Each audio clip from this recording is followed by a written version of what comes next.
सरस्वती जी और उनकी बहू रश्मि के बीच एक दिन बहस छिड़ जाती है।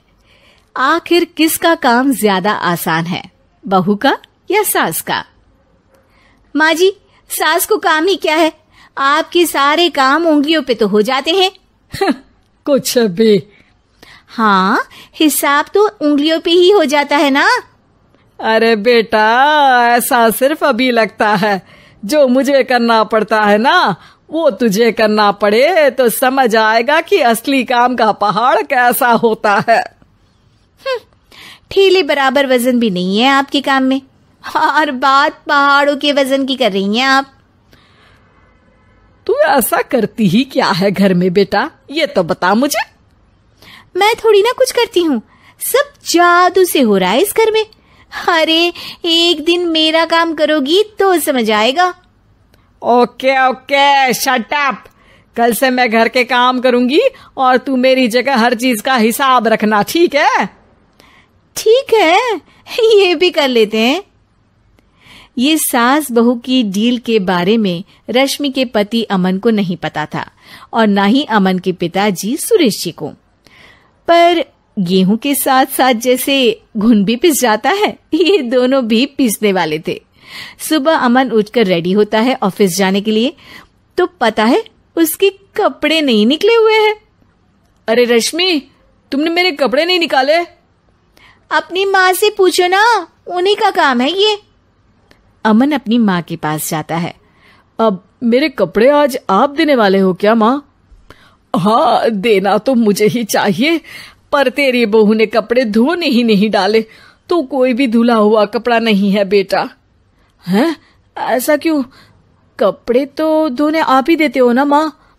अरे बहू ने तुझे बताया नहीं, अब हम अदल बदल गए हैं। मैं अब बहू और तेरी बीवी सास। अमन परेशान हो गया। वो बिना इस्त्री के कपड़े पहनकर ऑफिस चला गया। सरस्वती जी अपने घुटने के दर्द के कारण झुककर घर साफ नहीं कर पा रही थी और ना ही खाना बनाना याद रख पाई। उधर रश्मि पहले ही दिन घर की चाबी घुमा चुकी थी और 300 रुपए का हिसाब अलग नहीं मिल रहा था। पर दोनों का ही घमंड कैलाश पर्वत से भी बड़ा था और दोनों ही खेमे एक दूसरे की बात मानने को बिल्कुल तैयार नहीं थे। शाम को जब सुरेश जी और अमन खाना खाने बैठते हैं तो सरस्वती जी उनके सामने गाजर और पपीते लाकर रख देती हैं। अरे माँ, ये क्या है? ख्याली पुलाव के साथ सलाद। माँ जी खाना बनाना भूल गई लगता है। अरे एक एक चमन्नी का हिसाब है मेरे पास, खाना बनाना कैसे भूल जाऊंगी? ये तो मैंने पढ़ा था कि फल फ्रूट खाने से सेहत अच्छी रहती है, इसीलिए ये ले, एक फल खा ले। रात को सुरेश जी और अमन अपनी मीटिंग बिठाते हैं अकेले में। बाबूजी, इनकी लड़ाई के कारण ना हमें ठीक से खाना मिल रहा है, उल्टा घर के सारे काम रुक गए हैं। हाँ बेटा, 2 भैंसों की लड़ाई में बेचारे खेत के पौधों का भी नुकसान हो रहा है। पर पापा, क्या बताऊं आपको, मैंने माँ को इस महीने की 2 तारीख को बिजली के बिल के पैसे दिए थे। आज बिल भरने के लिए मांगने गया तो पता चला कि रश्मि उन पैसों से गैस सिलेंडर ले आई। अच्छा, तो सिलेंडर के पैसों का क्या हुआ? अब सिलेंडर के तो कोई पैसे नहीं थे बाबूजी, हमारे घर पर गैस की पाइपलाइन लगी है ना। बेटा, इन दोनों का कुछ करना पड़ेगा, नहीं तो अपने घमंड के चक्कर में पूरा घर बर्बाद कर डालेंगी ये दोनों। अमन और सुरेश जी काफी सोच विचार के बाद एक निष्कर्ष पर पहुंचते हैं। रात ही को दोनों अपनी पत्नियों की अलमारी से नई साड़ी निकालते हैं और सुबह जब रश्मि और सरस्वती जी उठते हैं तो देखते हैं कि दोनों पति साड़ी पहनकर चढ़ाव पर सब्जियां काट रहे हैं। अरे ये सब क्या हो रहा है?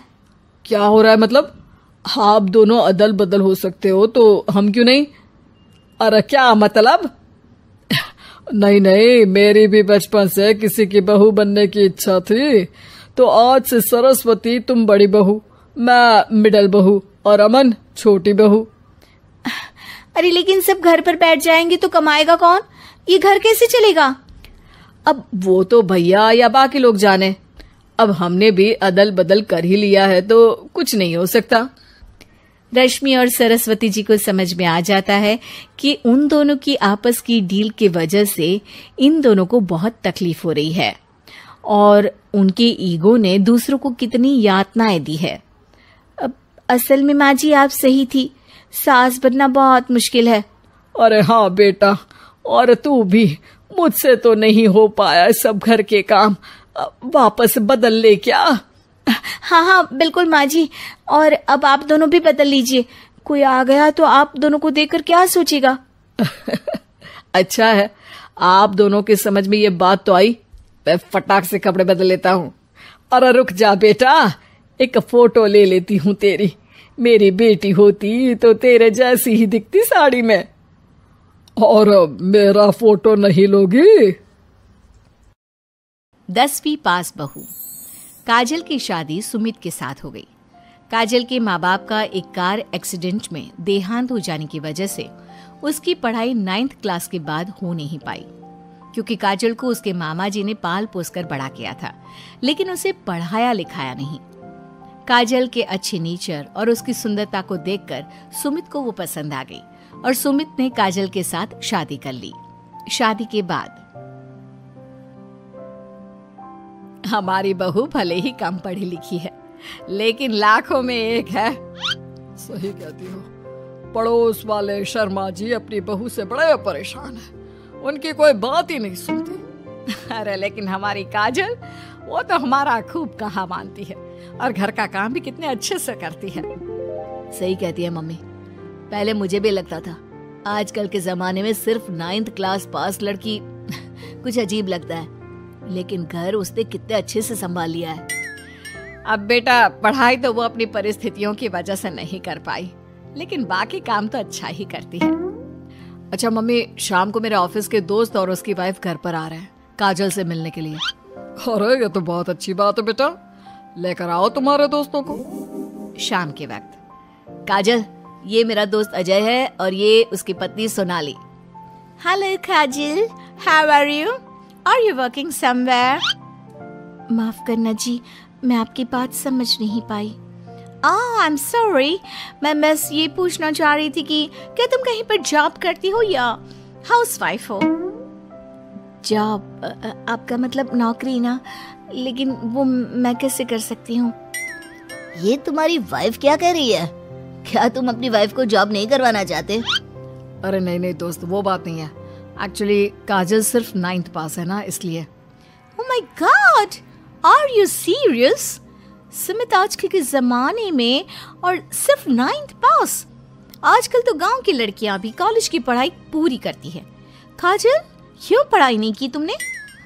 बस मेरे सामने कुछ ऐसी प्रॉब्लम थी जिसकी वजह से मैं पढ़ाई नहीं कर पाई जी। सुमित को अपने दोस्तों के सामने बहुत अजीब लगता है कि सब लोग इतने पढ़े लिखे हैं और उसकी बीवी सिर्फ 9th पास है, लेकिन वो काजल को बहुत पसंद करता था, इसलिए वो काजल से कुछ नहीं कहता। लगता है इनको इनके दोस्त के सामने बहुत अपमान जैसा महसूस हो रहा है। मुझे आगे की पढ़ाई करनी चाहिए, कम से कम 10वीं पास करना तो बहुत ज़रूरी लगता है। अगले दिन, मम्मी जी, मुझे आपसे कुछ ज़रूरी बात करनी थी जी। हाँ हाँ बोलो बेटा, क्या बात है? मम्मी जी, दरअसल मैं ना 10वीं क्लास की पढ़ाई करना चाहती हूँ, 10वीं पास करना चाहती हूँ। लेकिन बेटा, अब घर के इतने सारे काम, जिम्मेदारियों के बीच तुम 10वीं की पढ़ाई कैसे करोगी? पापा जी, मेरा बहुत मन है, प्लीज मना मत करिए ना जी। अरे ठीक है बेटा, जैसे तुम्हारी इच्छा, तुम 10वीं का फॉर्म भर दो। काजल खुश होते हुए वहाँ से चली जाती है। कुछ दिनों के बाद, मम्मी, क्या आपने सच में खुश होकर काजल को आगे की पढ़ाई करने की परमिशन दे दी? मेरा मतलब है, वो पढ़ाई करेगी तो घर का सारा काम, जिम्मेदारी कौन संभालेगा? अरे देखो बेटा, काजल हमारा इतना ख्याल रखती है, अब उसने हमसे परमिशन मांगी थी तो हम कैसे मना कर देते। और वैसे भी एक बार एग्जाम देने दो, उसका मन रह जाएगा। तुम्हें क्या लगता है, अब शादी के बाद 10वीं की परीक्षा पास करना आसान होता है क्या? अरे कुछ हो या ना हो, पर अगर हम मना कर देते तो उसे बुरा लग जाता ना। हाँ वैसे आपकी बात तो ठीक है। मम्मी पापा, हमें काजल का दिल नहीं तोड़ना चाहिए। अगर कुछ होगा तो ठीक है, नहीं तो कोई बात नहीं। वैसे भी एग्जाम पास करना बहुत मुश्किल सी बात है। 1 महीने के बाद, मम्मी जी, मुझे 10वीं का एग्जाम देना था, लेकिन एक प्रॉब्लम है। अरे क्या हुआ बेटा, बताओ मुझे। मम्मी जी, मैं प्रेग्नेंट हूँ और ऐसी हालत में मुझसे पढ़ाई और काम दोनों चीजें नहीं हो पा रही है। अरे कोई बात नहीं बेटा, तुम अंदर कमरे में जाकर आराम करो, हम कुछ सोचते हैं। काजल के जाने के बाद मैंने कहा था ना, इसे अपने मन की कर लेने दो। हम मना करते तो बेकार में बुरा मान जाती। अब प्रेग्नेंट हो गई है, पढ़ाई तो वैसे ही नहीं कर पाएगी। सही कहती हो तुम, लेकिन मुझे लगता है कि बहू का 10वीं पास करने का बहुत मन था। मम्मी, उस दिन जब मेरे दोस्त घर पर आए थे ना, तो मैंने काजल का चेहरा देखा था। वो बहुत उदास हो गई थी, शायद उन लोगों के सामने खुद को काफी नीचा महसूस कर रही थी। अरे लेकिन बेटा, हमने तो परमिशन भी दे दी ना। अब प्रेगनेंसी और घर की जिम्मेदारियों के चलते कैसे सबको संभालेगी। मम्मी, मैं भी चाहता हूँ कि काजल 10वीं पास करे और अपनी जिंदगी में कुछ बन जाए। लेकिन बेटा, हम कर भी क्या सकते हैं? वो माँ बनने वाली है, उससे नहीं हो पाएगा। एक सप्ताह के बाद मम्मी, मैंने सोच लिया है कि काजल 10वीं पास करके ही रहेगी।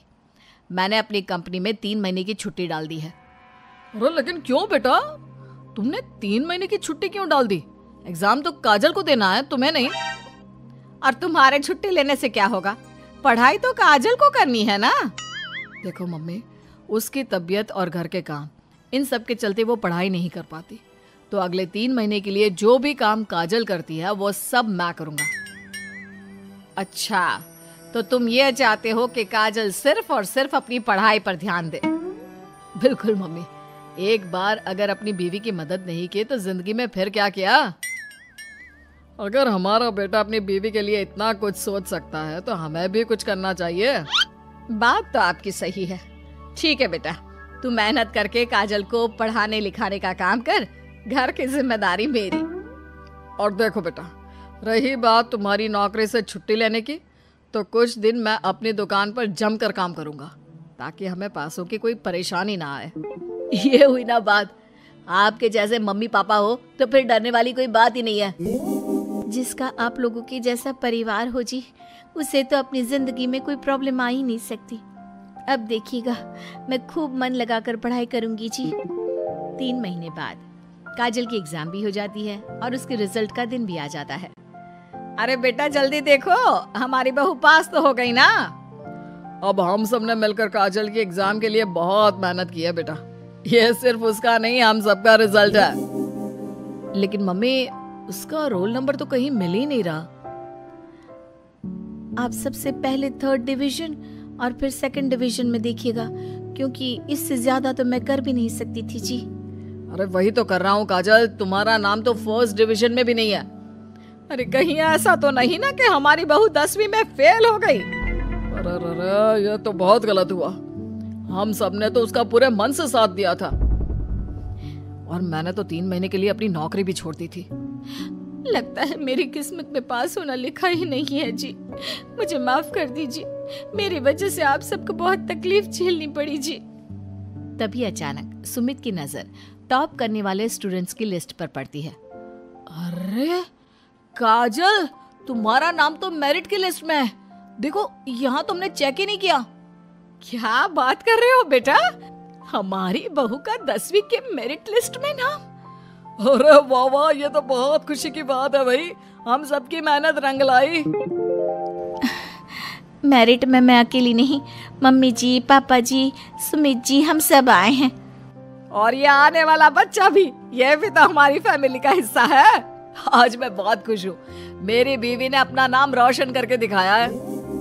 लेकिन इस सब के पीछे आप लोगों का पूरा सपोर्ट और मेहनत थी जी। अकेले तो मैं कुछ भी नहीं कर पाती। अभी रिजल्ट को आए हुए कुछ ही दिन बीते थे कि काजल के पास एक फोन आता है। आपके मेरिट में आने की वजह से हमारी कंपनी आपको एक जॉब और आगे की पढ़ाई के लिए स्कॉलरशिप देना चाहती है। थैंक यू सो मच जी। इतना कहकर काजल फोन रख देती है और ये बात अपने परिवार वालों को बताती है। अब देखना, मैं सारी दुनिया को बताऊंगा, मेरी बीवी 9th पास नहीं, टॉपर है, टॉपर। और मैं भी सबको कहूंगी कि मेरी बहू सुंदर भी है, घर के काम भी कर लेती है और 10वीं पास भी है। और अब तो उसके हाथ में बढ़िया नौकरी और पैसे भी है।